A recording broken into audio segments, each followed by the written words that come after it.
महत्त्वाची बातमी आता नवी मुंबईतून ऐरोली मतदारसंघामध्ये स्वराज्य पक्षाचे उमेदवार अंकुश कदम यांना मुंबई पोलिसांनी अटक केलेली आहे। आज दुपारी कोपरखैरणे येथे झालेल्या राड्यानंतर कोपरखैरणे पोलीस ठाण्यात अंकुश कदम यांच्यासह त्यांच्या काही कार्यकर्त्यांवर गुन्हा दाखल करण्यात आला होता। तर आचारसंहिता भंग केल्याप्रकरणी आणि मारहाण करत शिवीगाळ करत शांतता भंग केल्याप्रकरणी हा गुन्हा दाखल झालेला आहे। मतदान प्रक्रिया संपण्याच्या 2 तास आधीच अटक करण्यात आलेली आहे। विरोधकांच्या पायाखालची वाळू सरकली, त्यामुळे हा रडीचा डाव केला जातोय, स्वराज्य पक्षाच्या पदाधिकाऱ्यांचा हा आरोप आहे। माजी खासदार छत्रपती संभाजीराजे यांचा स्वराज्य पक्ष आहे, त्यांनी राज्यामध्ये अनेक ठिकाणी आपले उमेदवार उभे केले।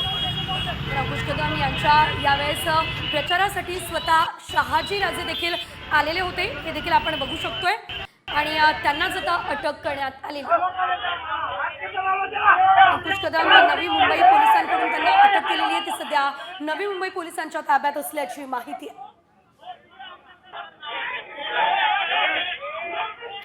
थेट या ठिकाणी उमेदवारालाच अटक करण्यात आली, त्यामुळे कार्यकर्ते सुद्धा संतप्त झाले असल्याचं बघायला मिळालेलं आहे। तर यावेळेस विरोधकांच्या पायाखालची वाळू सरकली, त्यामुळे हा रडीचा डाव केला जातोय असं स्वराज्य पक्षाचं म्हणणं आहे। आणि महत्त्वाचा मुद्दा म्हणजे मतदान प्रक्रिया संपण्याच्या 2 तास आधीच उमेदवाराला अटक झालेली आहे।